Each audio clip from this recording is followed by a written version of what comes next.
안녕하십니까.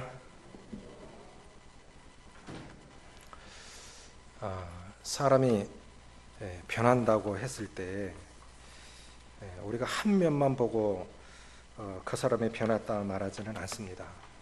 그런 한 면을 어떤 부분에서는 변했다, 어떤 부분, 이 전체적인 면에서 우리가 이제 그런데 에어컨이 틀렸는데 저 창문 좀 닫아주세요. 에어컨 틀 때는 좀 창문 닫으시는 게 좋을 것 같네요. 우리가 보통 이제 건강이 좋다 이렇게 얘기하지 않습니까?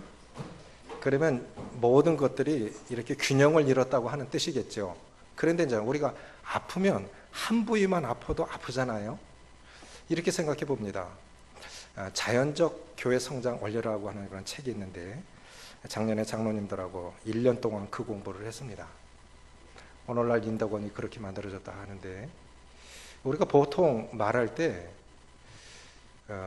교회적으로도 그렇고 개인적으로도 그렇고 그렇게 생각하는 것 같아요. 뭐냐면은 내가 제일 잘하는 걸 나로 생각하는 경우가 많은 것 같아요.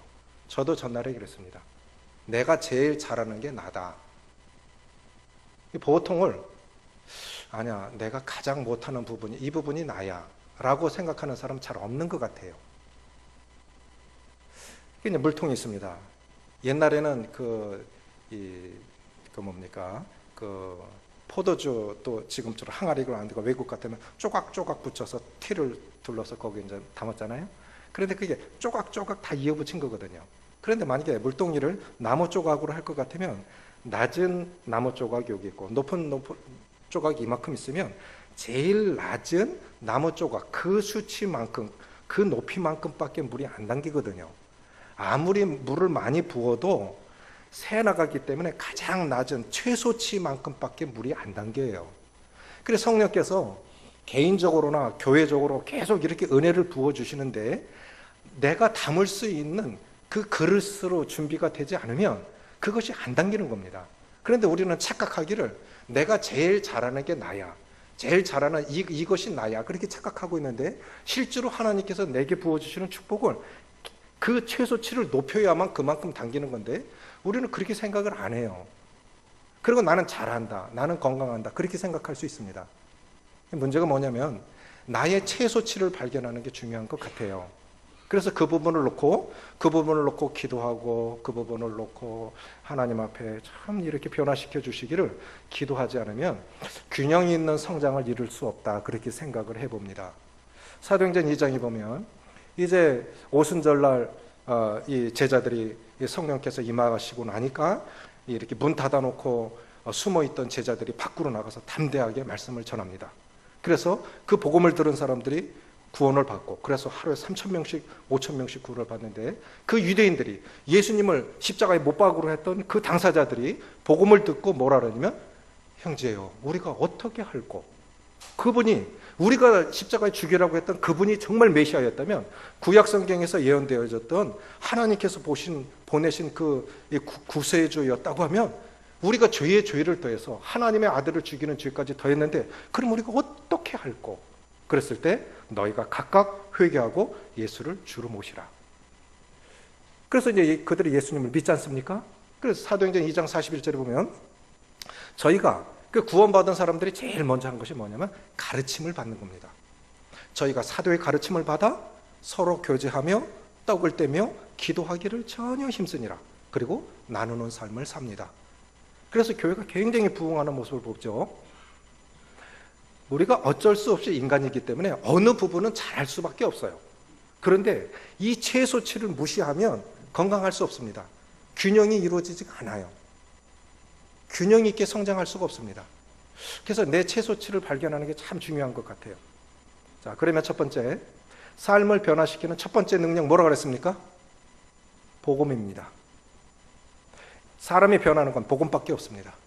그래서 사도 바울이 로마서 1장 16절에 내가 복음을 부끄러워하지 아니하노니 이 복음은 모든 믿는 자에게 구원을 주시는 하나님의 능력이 됨이라. 그러면 복음의 능력이요. 인생 모든 사람들은 다 구원을 필요로 합니다. 모든 사람들은 다 예수님이 필요합니다. 아멘이십니까? 그건 복음밖에 없어요. 그러면 복음이 능력이라고 그러면 영혼이 구원받는 것도 복음밖에 없지만 우리가 하나님이 원하시는, 정말 하나님께서 원하시는 삶을 살아드리려고 하면 복음적인 삶을 사셔야 돼요. 빌립보, 사도 바울이 옥중 서신 중에 하나가 빌립보서 아닙니까? 사도 바울이 빌립보 성도들을 향해서 감사했던 이유 중에 하나가 너희가 복음에 협력하고 있습니다. 복음에 협력하고 있습니다. 그래서 내 삶이 어떤 모양으로든, 저분이 복음을 전해? 그럼 내가 따라가야지. 내가 밥이라도 사줘야지. 성경이라도 펴줘야지. 내가 기도해줘야 되지. 지금 영혼들이 있어? 그럼 내 기도 속에 이분들을 포함시켜야 되지.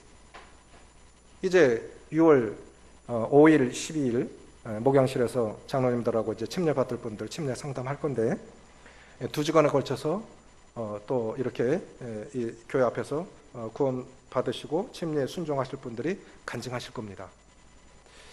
침례 예정자들이 한 6, 7명이 있어요. 또 지금 복음을 듣고 있는 분들이 한 6, 7분이 계십니다. 그러면 우리가 막연하게 이름으로가 아니라 이분이 누구야? 구원받으신 분이 누구고 누가 전해줬지? 그럼 복음을 듣고 있는 분들은 누구지? 어떻게 기도해야 되지? 그 상태는 어떤지 전도자에게 묻고 막연하게 이름으로 그게 정말 관심 있는 걸까요? 구도자가 누군지도 모르는 게 정말 복음적인 삶일까요? 잘 생각해 보십시오. 우리 자녀들에게는 그렇게 안 하잖아요. 함께 있지 않아도 우리 자녀들의 상태를 우리가 다 알고 중간중간 전화도 하고 묻기도 하고 그러지 않습니까? 그래, 우리가 먼저 변화되려면 첫 번째, 복음에 합당한 삶을 사는 겁니다. 전도자가 아니어도 좋습니다. 전도에 동역하는 겁니다. 복음에 동역하는 거예요. 그것이 나를 변화시키는 거예요. 그래서 함께 기도해주고 계속 기도해 보십시오. 관심이 있고 구원받았다 함께 기뻐하는 거예요. 하나님의 사역은 혼자 할 수 없습니다. 팀 사역입니다. 그래서 지체들로 이루어진 것이죠. 두 번째는 뭐냐면, 그래서 사람을 변화시키는 첫 번째 힘은 따라해 보십시오. 복음. 사람을 변화시키는 힘. 복음. 두 번째는 뭡니까? 성령입니다. 근데 사도행전 19장에 보면 사도 바울이 이제 에베소 지역을 갔는데 세례 요한의 제자를 만났어요. 너희가 믿을 때 성령을 받았느냐? 하니까 그들이 한 말이 우리는 성령이 있음도 듣지 못하였노라. 성령이 우리 속에 계신 거는 물론이고 성령이 계시다는 것도 몰랐다는 거예요. 우리도 그럴 수 있다고 생각해요. 우리 안에 성령이 말씀을 깨닫게 하시고 기억나게 하시고 바른 길로 인도하시고 감동을 하시고 때로는 부담을 주시고 잘못할 때는 내 마음 가운데 사인을 보내시죠. 그렇죠? 축구할 때 보면 아주 험하게 태클 걸으면 노란 카드, 아주 심하면 빨간 카드 들어서 퇴장시켜버리죠. 우리 속에서 성령이 하시는 역할들이 바로 그거예요. 그렇게 하면 안 되잖아. 그런 말 하면 안 되잖아. 성령께서 말씀을 잘 기억해요. 성령께서 깨닫게 하시고 기억나게 하시고 바른 길로 인도하시고 이게 다 성령님이 하시는 역할입니다. 그래서 우리가 스가랴 4장 6절에 보면 이는 힘으로 되지 아니하며 능으로 되지 아니하고 오직 나의 성령으로 되느니라. 이 신앙생활은 우리 힘으로 할 수 있는 게 아닙니다. 우리 안에 믿을 때 우리 속에 들어오신 성령이 이걸 깨닫게 하시고 기억나게 하시고 바른 길 가게 하시고 하나님 말씀에 복종할 수 있도록, 그리고 기꺼이 우리가 성령께 지배받고 인도받을 때, 그럴 때 우리 삶이 변하는 것이기 때문에 성령의 도우심을 구해야 됩니다. 세 번째는 말씀입니다. 지난주 했죠? 시편 119편 몇 절이라고요? 외우실 필요 없어요. 176절입니다. 그 중에 몇 절이 말씀이 들어있다고요? 주의 말씀, 주의 율례, 주의 도, 주의 규례, 주의 법도. 계속해서 다른 용어로 쓰고 있지만 결국 주의 말씀이에요. 시편 119편 50절에 보면 내가 이 말씀으로 위로를 받아 싸우며 주의 말씀이 나를 살리셨나이다. 주의 말씀이 나를, 굉장히 곤란한 상황 가운데 있었는데 주님의 말씀이 나를 위로하셨고 주님의 말씀이 나를 살리셨나이다. 어떤 때는 정말 그냥 뼈가 누글 정도로 이 삶의 무게가 너무 무거워서 다 포기하고 싶은 때도 혹 있습니다. 살다 보면요, 건강적으로 올 때도 있고 경제적으로 올 때도 있고 관계 속에서 올 때도 있고, 그것이 또 가까운 가족이나 이웃 성도들을 통해서 오면 더더욱 힘든 일이고, 정말 이 삶의 무게가 너무 무거워서 포기하고 싶은 때도 오는 거예요. 그럴 때 나를 지켜주는 것이 무엇이겠습니까? 이 말씀이 나를 살리셨나이다. 이 말씀은 주의 말씀 내 발의 등이요 내 길의 빛이니이다. 사람이 청년이 무엇으로 그 행실을 깨끗게 하리까? 말씀을 따라 상갈 것이니이다. 그래서 말씀을 알 때 말씀이 나를 지켜주시는 것이고, 말씀을 볼 때, 말씀을 가까이 할 때 말씀이 내 삶을, 인생의 방향 제시를 해주시죠. 교회가 갈 길과 할 일을 계속 보여주시는 거고, 계속 성경에서 말씀하시는 그 성경의 핵심이 뭐냐, 교회의 기능이 뭐냐, 교회의 본질이 뭐냐, 교회의 존재 이유가 뭐냐, 내가 구원받고 살아가는 목적이 뭐냐, 이 말씀을 볼 때 계속 말씀을 가까이 하지 않으면 우리 인생 허비할 수 있습니다. 하나님이 구원하신 목적대로 못 살 수 있어요. 언젠가 그 청지기에게 주인이 네가 달란트 받은 거 한번 세매 보자. 이게 회계거든요. 계산해 보자. 사실은 그렇지 않습니까? 우리 삶이 내일이라는 보장은 누구도 없습니다. 그냥 매일매일 살아가는 거예요. 그래서 우리 삶을 변화시키는 힘, 복음입니다. 복음만이 사람을 변화시킬 수 있습니다. 그러면 구원받은 성도들도 변화되려면 계속 복음에 합당한 삶, 복음에 협력하는 삶을 사셔야 돼요. 기도하십시오. 내가 누구를 놓고 기도할 거냐. 두 번째, 내가 정말 영적인 사람이냐 육신적인 사람이냐. 영적인 사람이라는 건 이제 성령의 다스림을 받고 있다는 증거죠. 세 번째, 내가 말씀의 사람이냐? 말씀의 사람이냐? 말씀을 우린 한 끼만 안 먹어도 배고프지 않습니까? 그런데 말씀을 가까이 하는데 영혼의 갈급함이 없다. 이건 아닌 것 같아요.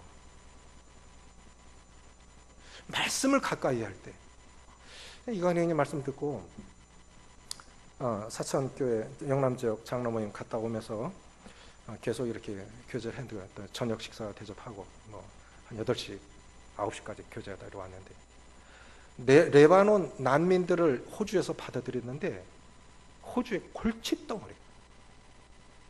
이 사람들은, 이슬람 사람들은 뼛속까지 이슬람이다.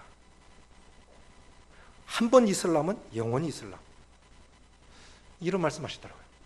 지금 이제 호주에 가신 지 15년 정도 되신 것 같은데, 호주에 대해서 굉장히 좋게 말씀하셨어요. 15년 전에만 해도. 근데 지금 뭐라고 말씀하시냐면, 썬데이 크리스찬이라도 좋다. 교회만 왔으면 좋겠다. 이것이 호주 교회의 현실이랍니다. 예배당에 성도가 없어요. 불과 15년 지났는데, 형님 갔을 때는 안 그랬는데 지금은 예배당에 성도가 없는 거예요. 성도가 없는 거예요. 우리 안심하면 안 됩니다. 우리는 너무 빨리 부흥했고 너무 빨리 쇠퇴하는 것이 한국교회인데, 수요일날도 말씀드렸지만 모든 교단 통틀어서 한국교회 50%가 주일학교가 없다는 거예요. 기가 막히죠? 우리는 어떻게 협력해야 되겠어요? 이게 주일학교 교사만 할 일입니까?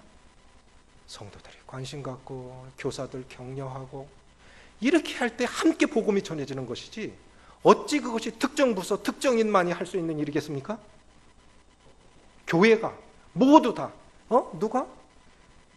저희 고향에 선한 사마리아원이 있는데요. 벌써 오래됐죠. 그런데 선한 사마리아는 건드릴 수가 없어요. 누구 하나 맞았다, 떼구리로 달려 들어와서 그 아이가 몰매 맞는 거예요. 맞아 죽어. 선한 사마리아는 한 100명 넘거든요. 100명, 그때만 해도 150명 정도 됐나? 형 동생 할 것 없이 누가 맞았어? 그러면 반 죽이는 거예요. 따라와.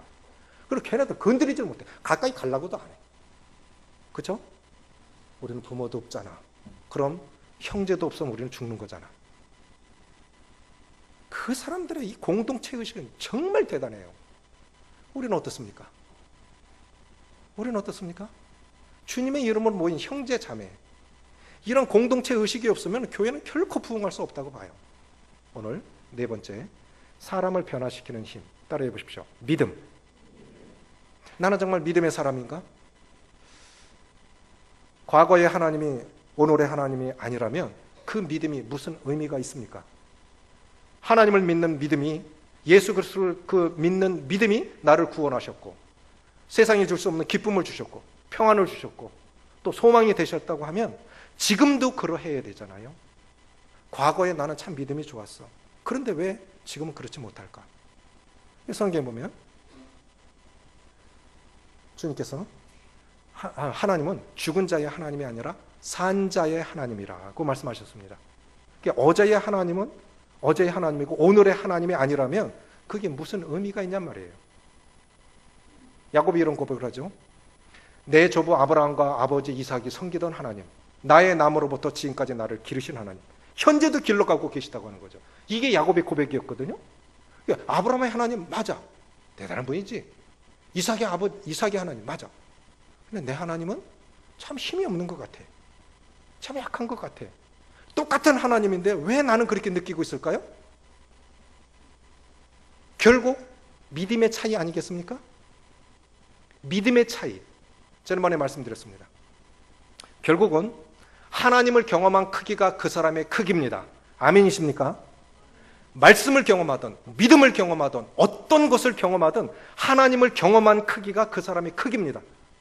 똑같은 길을 가도 어쩌면 더 어려운 길을 가도 어떤 사람은 정말 능력 있게 살 수 있고 더 좋은 조건 속에 살아도 아주 무능하게 사는 사람이실 수 있습니다. 그것이 무엇일까요? 그 사람 하나님의 크기예요. 아, 내 하나님은 정말 크신 하나님이지. 그렇게 믿으면 그 사람의 하나님은 크신 하나님이고 내가 쪼그라들고 참 약하고 능력 없고 힘없고 어깨 쭉 떨어뜨리고 힘없이 살면 결국 내 하나님은 그런 하나님밖에 못 되는 거 아닙니까? 믿음이 뭘까요? 우린 쉽게 믿음 믿으는데 저 사람 믿음 좋다. 저 사람 믿음이 참 좋아. 그 믿음이 뭘까요? 우리 10에서 11장 1절 암송하시겠습니다. 시작. 믿음은 바라는 것들의 실상이요 보지 못하는 것들의 증거니 선진들이 이로써 증거를 얻었느니라. 자, 이것은 믿음의 본질이라기보다 믿음의 성격입니다. 자, 믿음이 무엇이겠습니까? 믿음은 바랄 수 없는 것을 바라게 하는 거예요. 그건 자기 신분에서 자기 처지에서 바랄 수 없는 거예요. 근데 바라는 거예요. 믿음은 바랄 수 없는 것을 바라게 하는 게 그게 믿음입니다. 요셉이 이제 천하의 흉년이 들었을 때 아버지 야곱에게 가족 다 모시고 오라고 합니다. 그래서 다 이제 천하의 흉년이 들었을 때 야곱의 가족이 70명이 애굽으로 내려갑니다. 애굽에서 몇 년 살고 출애굽합니까? 430년. 그런데 요셉은 그걸 바라본 거예요. 여기가 애굽이 하나님께서 아브라함과 이삭과 야곱의 후손에게 주신 땅이 아니거든요. 그러니까 그가 유언으로 말하길 언젠가 너희들이 애굽을 떠날 때 내 해골을 메고 가라. 그래서 모세가 정확하게 430년 뒤에 요셉의 해골을 메고 가나안 땅에 가서 묻습니다. 바라볼 수 없는 걸 본 거예요. 바라볼 수 없는 걸. 바랄 수 없는 걸 바라고. 또 볼 수 없는 것을 보는 것이 그것이 믿음입니다. 노아 보십시오. 히브리서 11장에 보면 믿음으로 노아는 아직 보지 못하는 일에 경고하심을 받아 경외함으로 방주를 예비하여 자기 가족을 구원하였으니 그 시대에 비가 없었습니다. 안개만 올라왔더라. 비가 없었다니까요. 그런데 하나님은 방주를 만드신다는 거예요. 비를 내리셔서 얼마나 비가 많이 내릴 것인지 세상을 물이 다 덮을 거니까 물로 세상을 심판할 거니까 보호받을 수 있도록 방주를 만들라는 거예요. 근데 비를 본 적도 없어요. 근데 좀 만들고 몇 년간 만들었습니까? 몇 년간 만들었죠? 120년간. 그럴 때 노아가 방주 만드는 동안에 참 그 비웃음 많이 당하지 않았을까요? 저 미친놈이 아니야? 뭐? 물로 세상을 심판해? 미친 소리 많이 안 들었을까요? 볼 수 없는 것을 보는 것이 그것이 믿음입니다. 자, 하나님이 이제 실제로 중국에서도 방주를 만든 분이 계세요. 실제로 방주를 만든 분이 있어요. 그리고 이제 그 빙하가 점점 녹으니까 해수면이 점점 올라간다고 그래요. 그럼 하나님 안 믿는 사람 지금도 방주 만들고 거기로 들어가려고 뭐 예약해 놓은 사람들이 있다고 그러더라고요. 세상은 다시 물로 심판받지 않습니다. 이제 뭘로 심판받았습니까? 확실하게 믿습니까? 그때 세상은 물로 말미암아 심판받았으되 이제 하늘과 땅은 그 동일한 말씀으로 불사르기 위하여 간수하신 바 되어 경건치 않은 사람들의 심판과 멸망의 날까지 보존하셨느니라. 그럼 이제 옛날에는 물로 심판하셨지만 이제 물로 심판하시면 이제 불로 심판하신다 했죠? 지금 지구상의 위성 속에도 핵이 들어있고 각 나라가 가지고 있는 핵을 만약에 다 터뜨린다면 지구는 수십 번, 수백 번 없어질 거예요. 지금 점점 뜨거워져 가고 있죠? 말씀대로 됩니다. 다 살라질 겁니다. 다 살라질 거예요. 다 살라지고 나면 집이 불나면 딱 한 가지를 가지고 나간다면 뭘 가지고 나가야 될까요? 집에 불타고 있는데 다 태워진다면 뭘 가지고 나가야 할까요? 통장을 가져 나가야 되겠습니까? 사람 챙기는 것밖에 없습니다. 사람만 챙겨 나가면 됩니다. 가장 급할 때 사람만 챙겨 나가면 돼요. 천하보다 귀한 것이 사람이죠. 주님이 바라시는 것도 모든 사람이 구원받기를 바라시는 그것이 아닐까요? 그래서 믿음의 성격은 세 가지입니다. 바랄 수 없는 것을 바라게 하셨어요. 22년 전에 지하 30평에서 14명이 모여서 예배 드릴 때 이런 거 정말 바랄 수 없는 가운데 점점 교회가 좀 성장하니까 점점 바라게 되더라고요. 더 큰 걸 바라게 되고 더 큰 걸 바라게 되고 50명만 됐으면 좋겠습니다. 너무 외로워요. 100명만 됐으면 좋겠습니다. 점점 자꾸 꿈이 커져가는 거예요. 하나님은 그렇게 능히 하실 분이잖아. 한 사람이 꿈을 꾸면 꿈 자체로 끝날 수 있지만 모두가 같은 꿈을 꾸면 그건 뭘로 바뀔까요?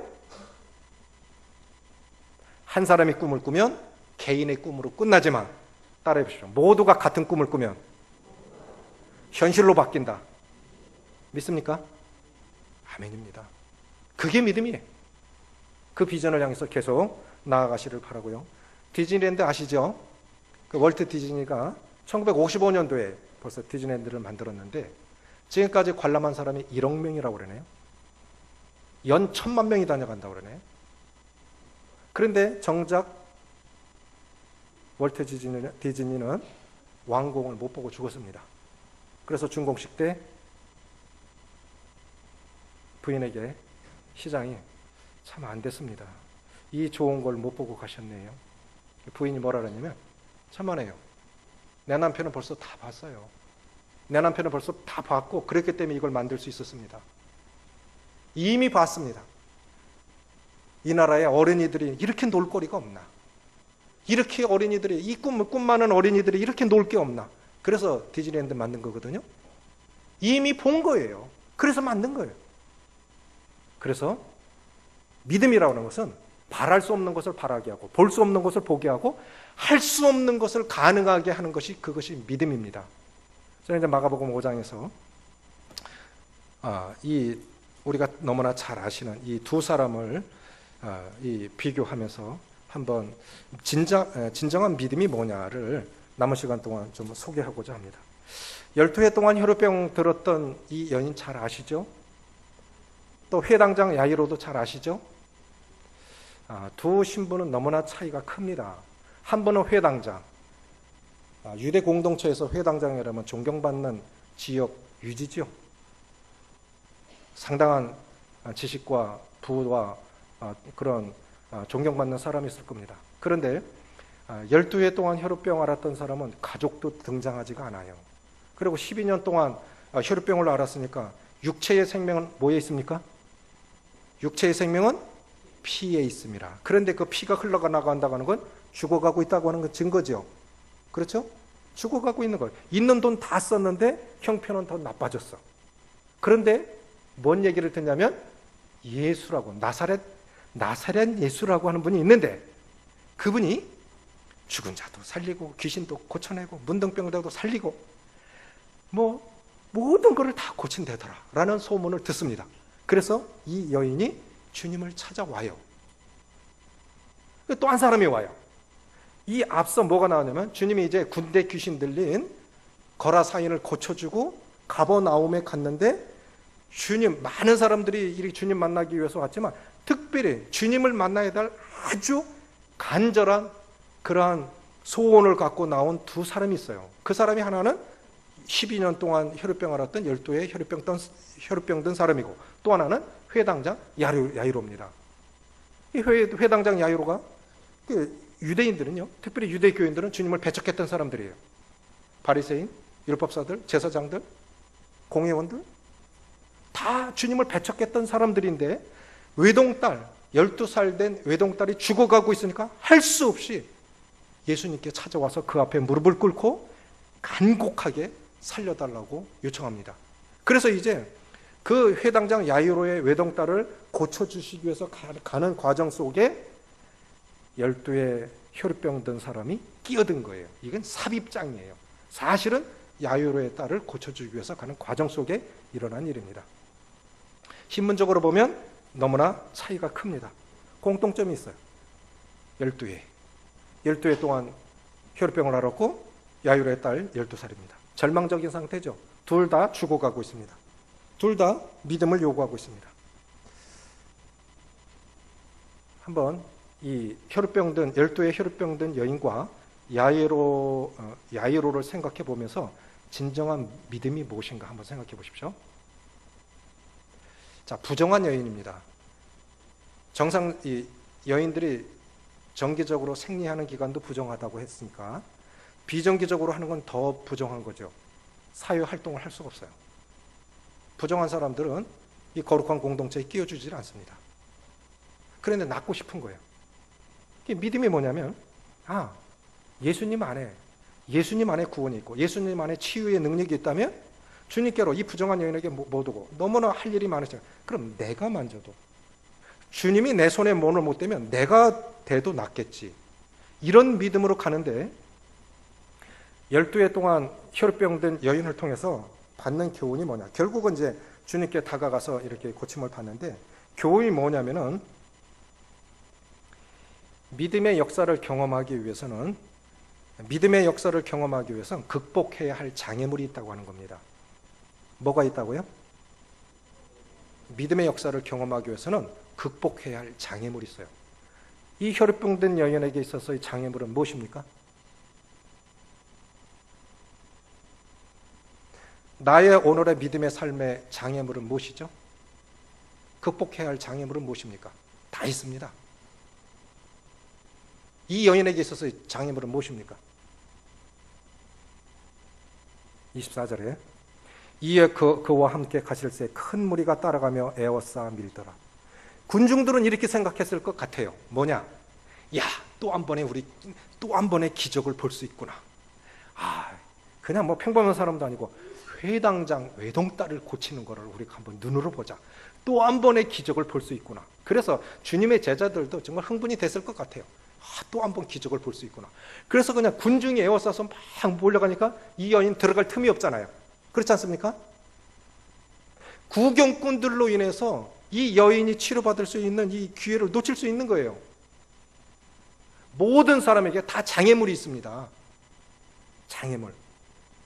구원받는데도 장애물이 있고, 그래서 그 장애물을 김옥녀 모치님, 그 부치님, 김상곤 부치님 얼마 전에 주님 나라 가셨잖아요.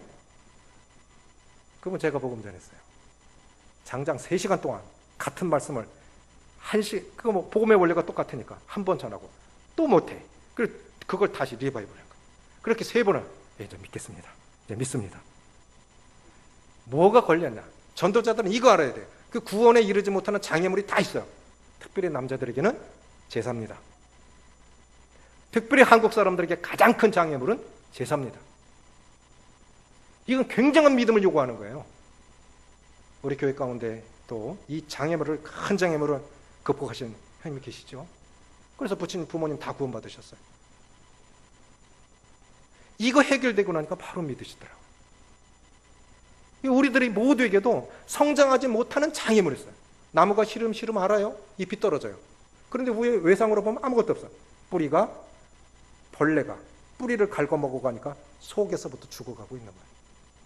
지금이야 없지만 우리 어렸을 때 학교 가면 회충약 많이 줬잖아요.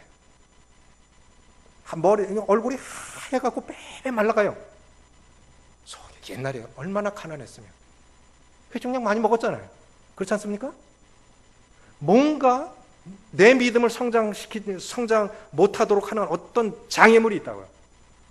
그거를 극복을 해야 됩니다. 모두에게 다 있어요. 그런데 하나님께서 구원받지 못한 사람에게도 장애물이 있고 구원받은 성도들에게도 장애물이 있습니다. 야유로에게도 장애물이 있어요.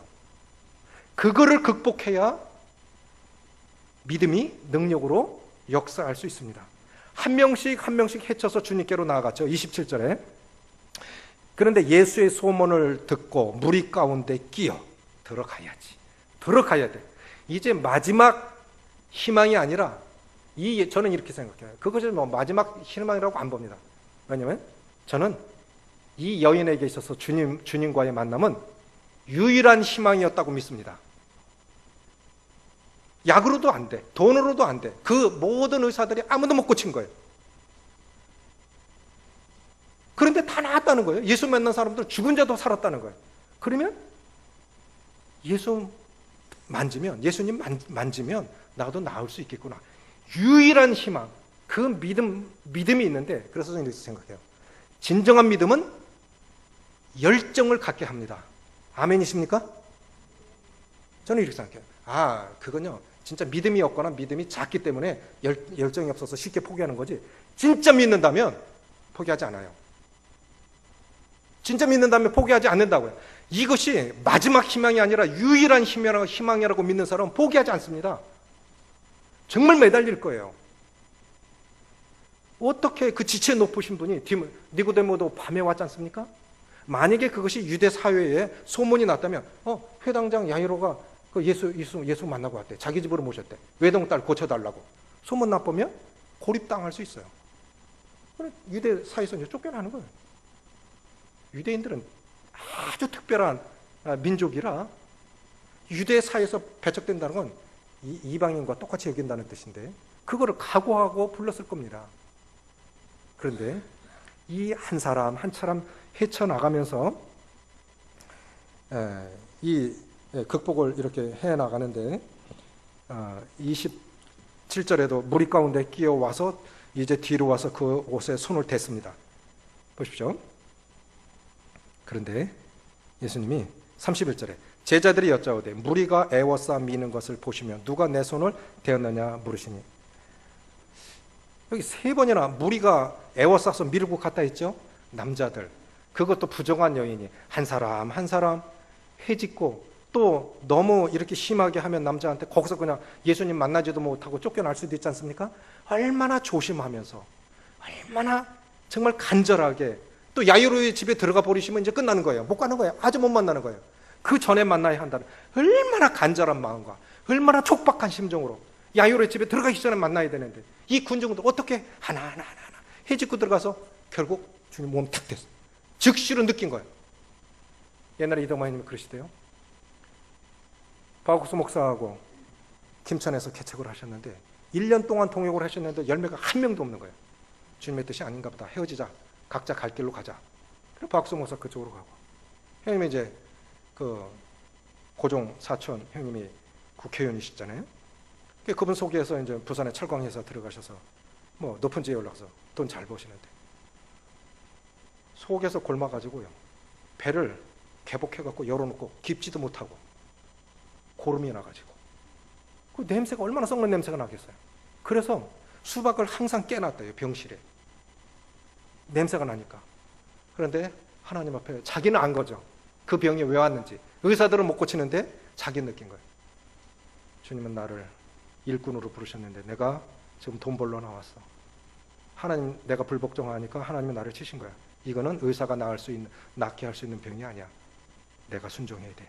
그래서 하나님 앞에 복종하는 거예요. 하나님 살려주세요. 주님 일 하겠습니다. 그런데 하늘에서 빛이, 굉장히 강력한 빛이 쫙 쏘이더라고요. 레이저처럼. 그래서 자기 느껴요. 됐다. 그 다음날 의사가 와갖고 어떻게 된 거예요? 다 나은 거예요. 그래갖고 기운 거예요. 그래서 바로 대명동교회 사역자로 오신 거예요. 자기는 알아요. 자기는 알아요. 왜 이게 왔는지. 순종하지 않으니까. 하나하나 문제 해결해 나가면서 자기가 즉시 느낀 거예요. 혈루병, 12해 동안 혈루병 들었던 이 여인은 즉시 느낀 거죠. 이게 두 가지입니다. 혈루병 든 여인의 믿음을 통해서 받는 교훈. 첫째는 믿음의 역사를 경험하기 위해서는 극복해야 할 장애물이 있다 하는 겁니다. 극복해야 할 장애물이 있어요. 두 번째, 믿음의 역사를 경험하기 위해서 포기하지 않는 열정이 필요하다. 뭐가 필요하다고요? 이 포기하지 않는 열정이 필요해요. 그래서 주님 뭐라 하셨냐면, 이제 탁 나왔는데 주님이 탁 둘러보세요. 누가 내 몸에 손을 댔냐? 제자들은 모르니까. 이 많은 사람이 주님을 밀고 가는데 누가 한두 사람 됐겠습니까? 이때죠. 아무것도 모르는 제자들. 그러니까 예수님이 딱 돌아보는데 자기가 찔리잖아요. 그러니까 이 여인이 이 여인과 예수님의 눈이 마주쳤겠죠. 그래서 자기에게 이루어진 걸 다 실토합니다. 제가 이랬던 사람입니다. 근데 제가 나왔습니다. 그랬을 때 왜 그렇게 하셨을까? 예수님이 그거 봐서 알았을까요? 예수님 이미 알고 계세요. 왜 그러셨을까요? 부정한 여인이기 때문에 이제 깨끗해졌으니까 그 사람이 이제 더 이상 부정한 사람이 아니라 깨끗해진 그 사람이라고 드러내기 위해서, 공개적으로 드러내기 위해서 예수님이 일부러 그렇게 하신 거예요. 이제 이 사람은 숨어 살 필요 없어요. 숨어 살 필요 없어요. 이제 건강한 사람입니다. 예수님이 일부러 그렇게 하신 거예요. 얼마나 따뜻하게, 담대하게 하나님의 영광이 되는 사람으로 살았겠습니까? 그러는 사이에 야이로가 들은 소식이 뭐냐? 35절 같이 읽겠습니다. 시작. 아직 예수께서 말씀하실 때에 회당장의 집에서 사람들이 와서 회당장에게 이르시되 당신의 딸이 죽었나이다. 어찌하여 선생을 더 괴롭게 하나이까? 그러는 사이에 이 야이로가 들은 소식이 뭐냐면 당신의 외동딸이 죽었다는 거예요. 자, 야이로도 잘 아시니까 그럼 야이로를 통해서, 야이로의 믿음을 통해서 받을 수 있는 교훈이 뭐냐? 12회 병든, 12회 혈루병 든 여인을 통해서는 믿음의 역사를 경험하기 위해서는 장애물을 극복해야 되고 열정이 있어야 되는 거. 그럼 야이로를 통해서 받을 수 있는 교훈은 뭐냐? 첫째는 따라해 보십시오. 믿음으로 시작해도 더 어려워질 수 있다. 기도해도 더 어려워질 수 있습니다. 기도하면 다 들으시던가요? 기도하면 즉각 응답되던가요? 더 열심히 기도했는데 상황은 더 나빠질 수도 있어요. 예수 믿기 전보다 더 어려워지신 분 계십니까? 예수님 믿고 경제적으로 더 어려워지신 분 계십니까? 예수님 믿고 건강 더 나빠지신 분 계십니까? 예수님 믿고 관계 더 나빠지신 분 계십니까? 어떤 면에서 나빠져야 정상이에요. 예수 믿으니까 술 친구 없어요. 가족들도 싫어해요. 그렇지 않습니까? 믿음으로 시작했는데 상태가 또 나빠질 수 있다는 거예요. 주님과 함께 가고 있는 거예요. 그런데 들려오는 소식이 당신 딸 죽었거든? 우리가 정상적으로 죄 짓지 않고 정상적인 신앙생활 잘하고 있는데 상황은 더 나빠질 수 있는 거예요. 우리 참 조심해야 돼요. 그게 뭐냐? 다른 사람에 대해서 말할 때 정말 조심해야 됩니다. 그게 뭐냐? 지난주에 말씀의 역할 중에 하나, 말씀은 우리에게 지혜를 주신다 했죠. 그렇죠? 그 지혜 속에 첫 번째, 이 행복해지려면 어떠해야 된다고 했습니까?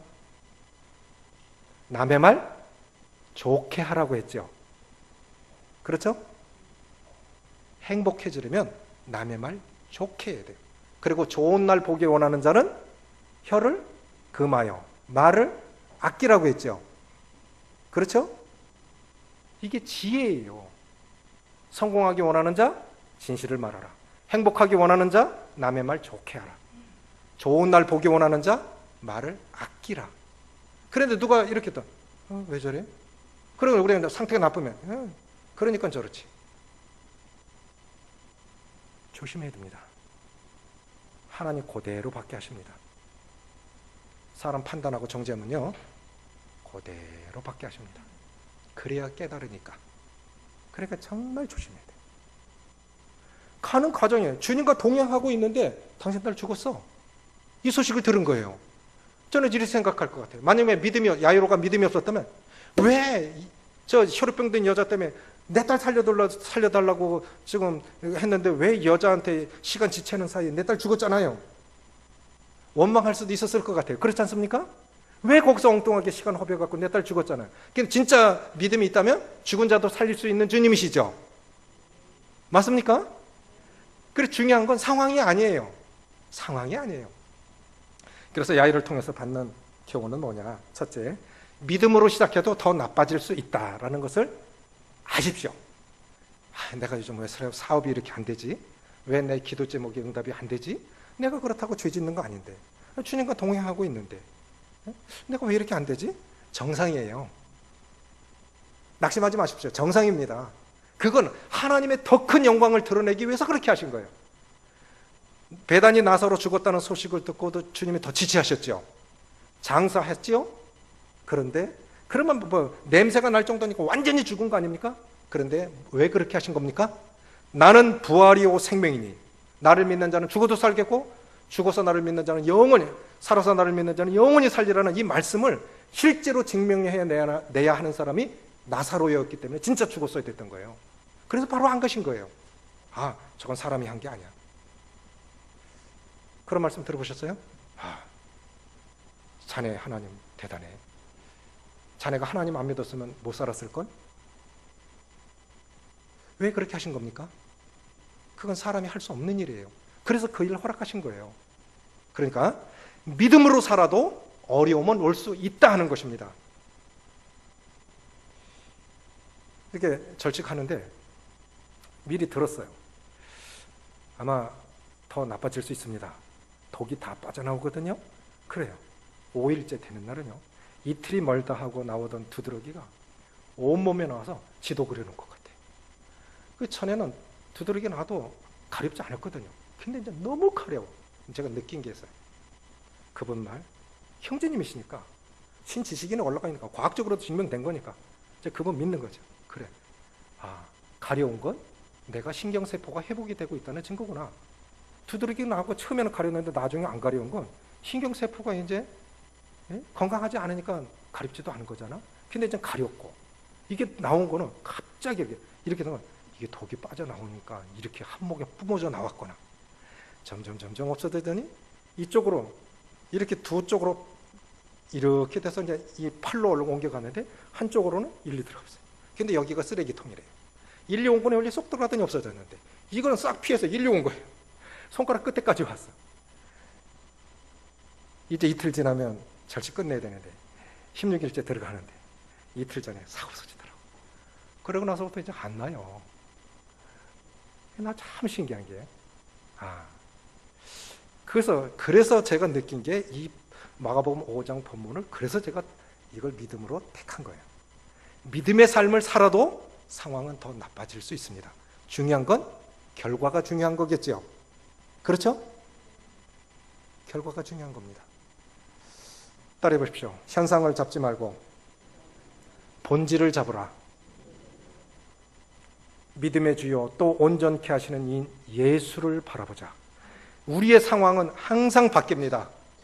그렇기 때문에 상황을 바라보고 사는 사람은 늘 불안합니다. 그렇죠? 상황은 늘 바뀌기 때문에 불안할 수밖에 없어요. 그런데 본질, 믿음의 주요 또 온전케 하시는 이 예수를 바라보자. 히브리서 12장 2절인데요. 그게 뭐냐면 쉬운 성경에 이렇게 나와 있어요. 믿음의 시작점이요 믿음을 완성케 하실 예수님을 바라보자. 우리의 믿음도 예수님 믿음으로 시작된 거죠. 그렇죠? 그분 나의 구원자이십니까? 나의 섭리자이십니까? 나의 심판자이시죠? 내 인생을 주관하시고 섭리하셔서 영원까지 이르실 내 인생의 진짜 주인이 예수 그리스도라고 믿습니까? 그러면 상황은 어떻게 표현해도 괜찮아요. 모든 성도들이 불행한 이유가 뭐냐? 하나님은 선하시다고 믿지 않기 때문입니다. 왜 불행하다고 느끼냐? 하나님 다른 사람 기도는 잘 들으시는데 내 기도는 안 들으셔. 하나님 앞에 삐지는 거예요. 아담과 하와가 왜 죄졌습니까? 하나님은 선하시다고 믿지 않는 거예요. 하나님의 사랑을 의심한 거예요. 대대로 악의 유전자, 이 불신의 유전자가 우리들 속에도 있어요. 우리가 불행하다고 느끼는 건 하나님이 선하시다고 믿지 않기 때문입니다. 야훼를 통해서 받는 교훈, 믿음으로 살아도 어려움은 온다. 그러나 본질을 잡으면 그 가직한 거예요. 그런데 슬픈 소식, 당신의 딸이 죽었어. 그런데 주님 말은 죽은 게 그런데 예수님께서 뭐라고 말씀하십니까? 36절 같이 읽습니다. 시작. 예수께서 그 하는 말을 곁에서 들으시고 해당자에게 이르시되, 같이 읽습니다. 시작. 두려워하지 말고 믿기만 하라. 이 말씀 꼭 기억하십시오.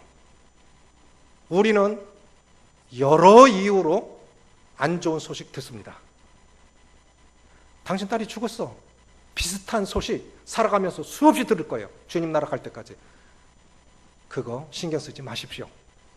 다시 따라합니다. 두려워하지 말고 믿기만 하라. 이게 본질입니다. 예수님 자체를 믿는 믿음의 본질만 잡으면 우리는 두려울 거 없어요. 불안해질 염려 없습니다. 내 아이이기 전에 하나님의 자녀죠. 그렇죠? 내 인생 내 거이기 이전에 주님의 것이죠. 본질을 잡으십시오. 그러면 우리는 어떤 상황 가운데서도 흔들리지 않을 것입니다. 그래서 믿음은 바랄 수 없는 걸 바라게 하고, 볼 수 없는 걸 보게 하고, 할 수 없는 것을 하게 하는 게 그게 믿음인데, 12해 혈우병 들었던 그 여인이 그렇게 했고 야이로도 그랬던 거예요. 슬픈 소식 들었어요. 당신 딸이 죽었다. 주님이 위로의 말씀을 하십니다. 두려워하지 말라. 믿기만 하라. 그리고 죽은 게 아니라 잔다. 그리고 주님이 능력의 말씀으로 소녀야 내가 네게 이르노니 일어나라. 달리다금 일어나. 나는 실제로 아무것도 할 수가 없지 않습니까? 그러면 실제로 내가 할 수 있는 게 없어요. 사람이 할 수 있는 게 인생 살아가면서 별로 없어요. 그러면 주님이 하셔야 되겠죠? 내 인생의 진정한 주인은 주님이시고, 내 인생의 진정한 능력은 그것도 주님이시고, 내 인생의 진정한 지혜도 주님이십니다. 끝까지 주님 잡으십시오. 기도하시겠습니다. 아버지 하나님, 우리의 믿음이 얼마나 약한지, 얼마나 작은지, 주님께서 너희에게 켜졌을 만한 믿음이 있다면 이 산이 옮겨져서 곳으로 옮겨가리라 하여도 되어졌을 것이라고 했는데, 때때로 우리의 믿음은 너무 적어서 그저 보이는 현상을 따라 살다가 낙심하고 기뻐하고 주님은 온데간데 없고, 그 모든 것을 허락하신 하나님의 이 배경이 있는데, 결국은 하나님의 영광이요 우리의 믿음의 크기를 키워주기 위해서 이것저것 다 허락하셨는데, 우리 믿음의 시작점이요 믿음을 완성케 하실 주님을, 그 믿음의 본질 되신 주님을 끝까지 붙잡을 수 있도록 도와주셔서 흔들림 없이 주님 나라에게까지 기쁘고 복되게 능력 있게 승리의 삶을 통해 하나님 영광 돌려드리는 저희 모두 될 수 있도록 축복하여 주옵소서. 우리 주 예수님의 이름으로 감사하며 기도합나이다. 아멘.